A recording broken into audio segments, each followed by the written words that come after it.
ಹೊರವಲಯದ ಆ, ಫಾರ್ಮ್ ಹೌಸ್ನಲ್ಲಿ ರೇವಾ ಪಾರ್ಟಿಯನ್ನು ನಡೆದಿತ್ತು. ಆ ರೇವಾ ಪಾರ್ಟಿಗೆ ಸಂಬಂಧಪಟ್ಟ ಹಾಗೆ ಅದರ ಮಾಲೀಕರಿಗೆ ಈಗ CCB ನೋಟಿಸ್ ಕೊಟ್ಟಿದೆ. BTM ಲೇಔಟ್ನಲ್ಲಿರುವಂಥ ಅವರ ನಿವಾಸಕ್ಕೆ ಗೋಪಾಲ್ ರೆಡ್ಡಿ ಅವರ ನಿವಾಸಕ್ಕೆ CCB ಅವರು ನೋಟಿಸ್ ಅಂಟಿಸಿದ್ದಾರೆ.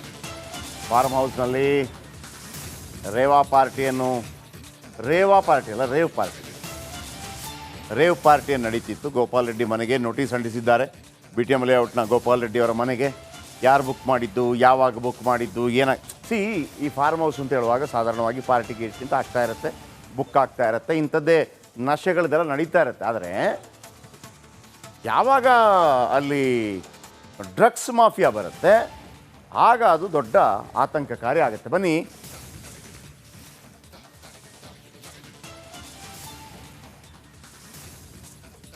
ಮಾದೇಶ್ ಇದರ ಬಗ್ಗೆ ಹೆಚ್ಚಿನ ಮಾಹಿತಿ ಕೊಡ್ತಾರೆ.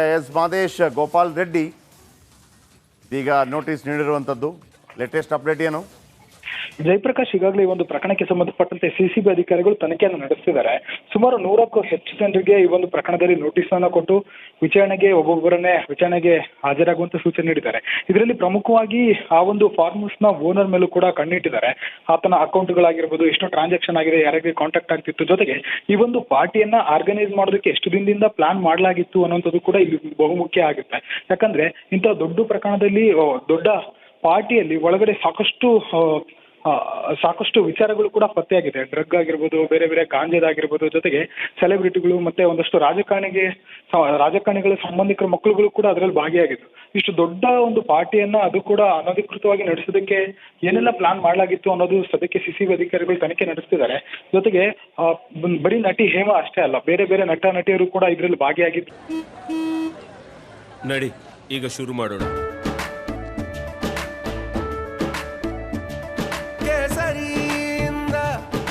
ಮನೋಲ್ಲಾಸ ಮನಸ್ಸು ಮತ್ತೇರಿ ಕುಣಿದಾಡಿದೆ ನೋಡು, ಮನಸ್ಸು ಮತ್ತೇರಿ ಕುಣಿದಾಡಿದೆ ನೋಡು.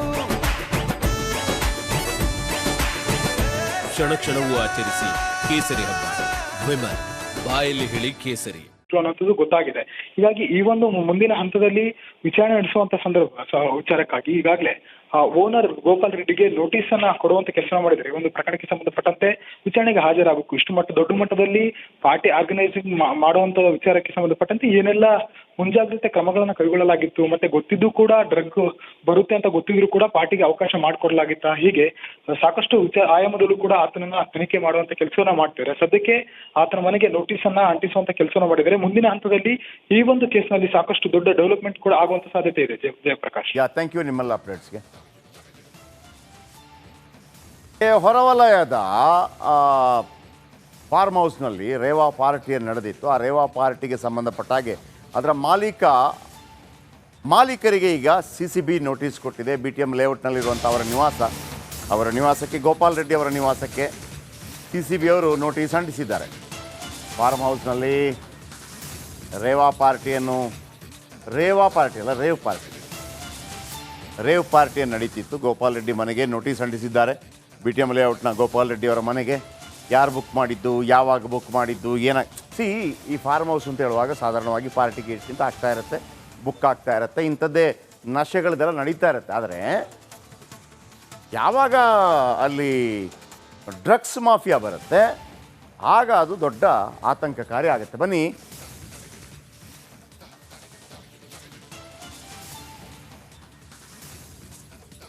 ಮಾದೇಶ್ ಇದರ ಬಗ್ಗೆ ಹೆಚ್ಚಿನ ಮಾಹಿತಿ ಕೊಡ್ತಾರೆ.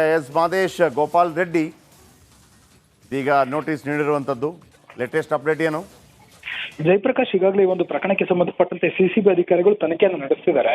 ಸುಮಾರು 100ಕ್ಕೂ ಹೆಚ್ಚು ಜನರಿಗೆ ಈ ಒಂದು ಪ್ರಕರಣದಲ್ಲಿ ನೋಟಿಸ್ ಅನ್ನು ಕೊಟ್ಟು ಒಬ್ಬೊಬ್ಬರನ್ನೇ ವಿಚಾರಣೆಗೆ ಹಾಜರಾಗುವಂತ ಸೂಚನೆ ನೀಡಿದ್ದಾರೆ. ಇದರಲ್ಲಿ ಪ್ರಮುಖವಾಗಿ ಆ ಒಂದು ಫಾರ್ಮ್ ಹೌಸ್ ನ ಓನರ್ ಮೇಲೂ ಕೂಡ ಕಣ್ಣಿಟ್ಟಿದ್ದಾರೆ. ಆತನ ಅಕೌಂಟ್ಗಳಾಗಿರ್ಬೋದು, ಎಷ್ಟು ಟ್ರಾನ್ಸಾಕ್ಷನ್ ಆಗಿದೆ, ಯಾರಿಗೆ ಕಾಂಟ್ಯಾಕ್ಟ್ ಆಗ್ತಿತ್ತು, ಜೊತೆಗೆ ಈ ಒಂದು ಪಾರ್ಟಿಯನ್ನ ಆರ್ಗನೈಸ್ ಮಾಡೋದಕ್ಕೆ ಎಷ್ಟು ದಿನದಿಂದ ಪ್ಲಾನ್ ಮಾಡಲಾಗಿತ್ತು ಅನ್ನೋಂಥದ್ದು ಕೂಡ ಇಲ್ಲಿ ಬಹುಮುಖ್ಯ ಆಗುತ್ತೆ. ಯಾಕಂದ್ರೆ ಇಂತಹ ದೊಡ್ಡ ಪ್ರಕರಣದಲ್ಲಿ ದೊಡ್ಡ ಪಾರ್ಟಿಯಲ್ಲಿ ಒಳಗಡೆ ಸಾಕಷ್ಟು ವಿಚಾರಗಳು ಕೂಡ ಪತ್ತೆಯಾಗಿದೆ. ಡ್ರಗ್ ಆಗಿರ್ಬೋದು, ಬೇರೆ ಬೇರೆ ಗಾಂಜಾದಾಗಿರ್ಬೋದು, ಜೊತೆಗೆ ಸೆಲೆಬ್ರಿಟಿಗಳು ಮತ್ತೆ ಒಂದಷ್ಟು ರಾಜಕಾರಣಿಗಳ ಸಂಬಂಧಿಕರ ಮಕ್ಕಳುಗಳು ಕೂಡ ಅದರಲ್ಲಿ ಭಾಗಿಯಾಗಿದ್ರು. ಇಷ್ಟು ದೊಡ್ಡ ಒಂದು ಪಾರ್ಟಿಯನ್ನ ಅದು ಕೂಡ ಅನಧಿಕೃತವಾಗಿ ನಡೆಸೋದಕ್ಕೆ ಏನೆಲ್ಲ ಪ್ಲಾನ್ ಮಾಡಲಾಗಿತ್ತು ಅನ್ನೋದು ಸದ್ಯಕ್ಕೆ ಸಿಸಿಬಿ ಅಧಿಕಾರಿಗಳು ತನಿಖೆ ನಡೆಸ್ತಿದ್ದಾರೆ. ಜೊತೆಗೆ ಬರೀ ನಟಿ ಹೇಮಾ ಅಷ್ಟೇ ಅಲ್ಲ, ಬೇರೆ ಬೇರೆ ನಟಿಯರು ಕೂಡ ಇದರಲ್ಲಿ ಭಾಗಿಯಾಗಿದ್ರು ಅನ್ನೋದು ಗೊತ್ತಾಗಿದೆ.